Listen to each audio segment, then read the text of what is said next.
Good afternoon, and welcome to this lovely episode of Artificially Mythic with yours truly, working from home and on her lunch break. The joys of sinusitis and social distancing and the propensity to, get really sick when it comes to respiratory illnesses kind of means I've taken myself out of society for a while. So, hi. I thought I'd just have a wee chat about some audiobooks I've been reading / listening to, because they're awesome, and if you haven't listened to them, you totally should. The first one is called Sagaland by Richard Fidler and Kari Gilsleson, which is absolutely amazing. Narrated by the authors. It's an ABC production. They're both based in Australia, and Kari is actually he was born in Iceland, and it's part of the story is tracing his lineage, and the other part is the story of Iceland doing what I dream of doing, which is actually going around the island to the particular places where the different Edda sagas come from and reading them there, and it's just awesome. It's something I've wanted to do since I did Old Norse and Old Icelandic over a decade ago now. My god, that's a long time. But you laugh and cry with them. It's really, really insightful into the actual history of Iceland and the population and the politics and the history and the legacy and the fact that for over 1,000 years they have now been plotting. You can tell both your paternal and maternal lines all the way down the Icelandaboka. And yeah, it's, if you are fascinated by the country, or you love Vikings, or you love legends and things like that, this is just incredible. And a lot of Icelandic or Nordic legends fully inform our Western civilization. So totally listen to it, read it. I would actually recommend the listening more than the reading, because you actually, Kari is Icelandic, he speaks Icelandic, so you get the pronunciation of the words and the places accurately, rather than, trying to stumble over them yourself. The next one, which is also really cool, by Benedict Carey, is called How We Learn. Now, I got this in paperback, again, many moons ago, after a very spirited discussion I had with someone about trying to learn this scientific theory, and basically balancing moles and chemical formula. Hey, I've got one on my own, but I know what it is. It looks like a robot lying on its side. I blame my tattoo artist for that. I can't now unsee it, but I've never been that sort of minded person. And that was what I was saying, and the person I was arguing with was going, nonsense, everyone can learn this. Well, yeah. So I read it back then. It was interesting. But I listened to it this time, a good 4 or 5 years later, having, picked up learning languages again, and relearning languages. So picking up French again, I'm going to pick up Icelandic and Spanish, because, if we still have a world where I can travel in a couple of years' time, I'm totally going to be doing that.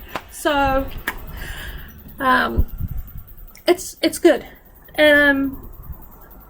It was reassuring to me, or it was fascinating and reassuring, that I haven't, gone completely off somewhere down the street and everything, because everyone has a different way of learning. We all know, there's the doing, the listening, the seeing, blah, blah, blah, blah, blah, blah, blah, blah. And some of us are a bit of everything. So I was listening to it this time and reading, and there were things that popped up at me now which I had completely glossed over back then, and will actually put in place for when I can't actually do anything but, exercise my mind over the next 6 or 7 months while I'm waiting for this shoulder to get better. This one is like, I can do that. That really hurt. I can lift it somehow, and there's a little bit of weight training happening, but it's baby steps. And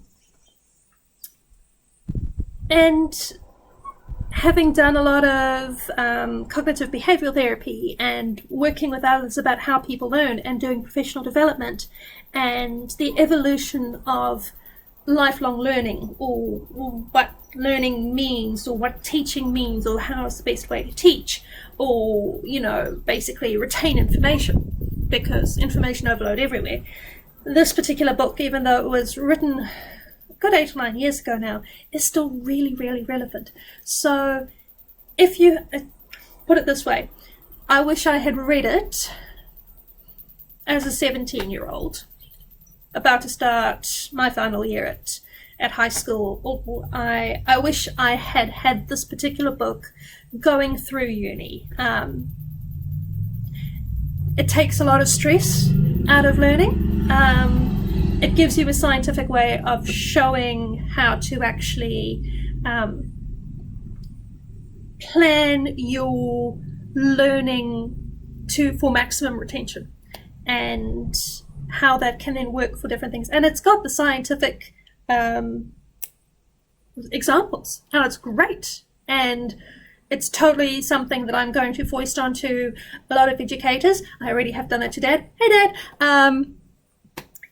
And yeah, I can't rate it highly enough, especially for those who are now going into, doing master's degrees and furthering professional development and education, because it will make your life a lot easier, just from reshaping the way in which you take in information. The next couple are fiction, because I do actually still indulge in fiction.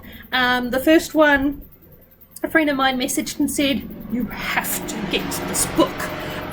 It's called The Red Necklace by Sally Gardner, and it is narrated by Tom Hiddleston, which is kind of why I basically had to get that book and read it in one go there and then. It is young adult, although quite a lot of the books that I'm actually reading at the moment are young adult fiction, although I actually find they're far more substantial in plot and all that than adult fiction, which is an interesting one, but I will probably tease that out in another episode somewhere. Anyway, this looks like it's the first in at least what will be a sequel or trilogy. It's set around the time of the French Revolution, and it is incredibly engaging. There's a little bit of the Romany in it, there's a little bit of supernatural, there's a little bit of, watching the world burn, how incredibly apt at this point, but it's Tom Hiddleston, and the man is a freaking angel, and he is my number one choice to play Captain Frederick Wentworth in Persuasion, and if that ever happens, I will be over the moon. But he can recite Shakespeare or poetry or whatever all day, every day, and I will be a happy person, because what can I say? Anyway, it was a fantastic book. Totally have it every time I need a little bit of, Tom narrating things to me, although I also have Bright Star from YouTube favorited, because I do like his voice. The next one I have, which I'm dipping in and out of slowly, is The Silmarillion, narrated by Martin Shaw. And it's kind of weird having Judge John Deed narrating things to me, but I love it. I love reading it, but it's also nice having it read to me. And The Silmarillion is not an end-to-end book, as I have constantly and often repeated. It is chapbook. So each story is a standalone within the entire mythology. So I can dip in, and if I feel like listening to the Lay of Luthien, Martin can read me the Lay of Luthien, or if I feel like the Akalabeth, he can read me the Akalabeth. So I'm just, it's nice to have a little bit of Middle Earth in the background every now and then. So I don't think this is ever going to be a finished audiobook, because I just keep listening to bits and pieces of it when I'm not listening to it myself. I have just binged Sarah J. Maas's House of Earth and Blood, which is a new world that she's created, and it was great. I really enjoyed it. There wasn't the porn with plot that A Court of Thorns and Roses basically turned into.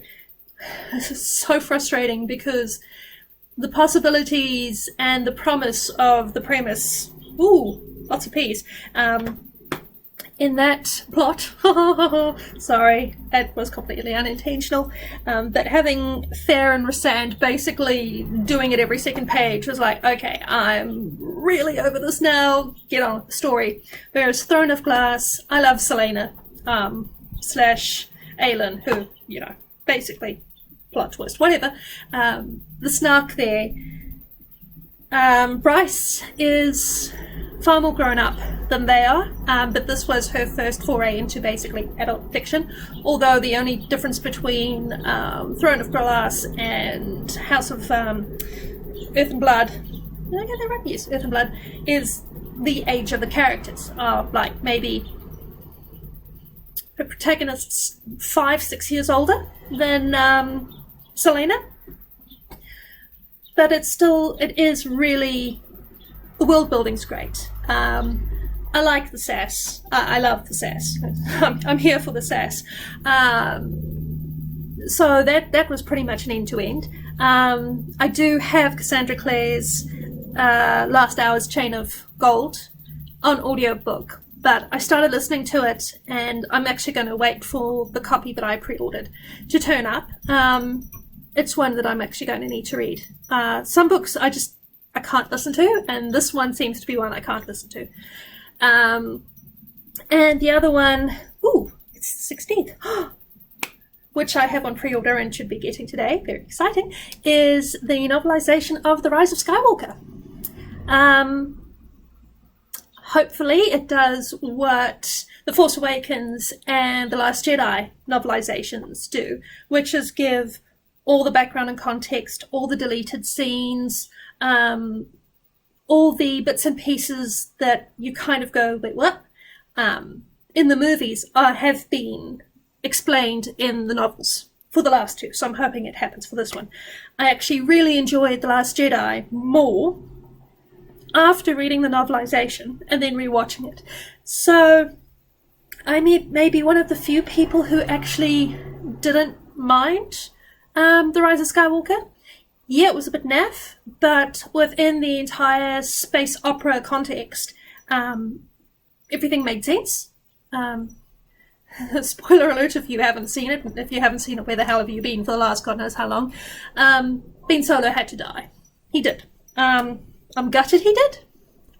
I stand Ben Solo, but he had to die. And this actually does, from the bits and pieces where I have actually read the sneak peeks, because I'm naughty, these are addressed. So hopefully that is available on my lovely Audible account some point today. And I can then sit and listen to that and make a judgment call and see that allegedly, I haven't checked, Rise of Skywalker is either going to be available or is now available on Disney+. I can then rewatch that again and make further judgments, and then go straight back to what used to be old canon verse and read Timothy Zahn's Thrawn trilogy, because that is still the ultimate sequel to the originals. But again, that's just me being nerdy. Never mind, carry on.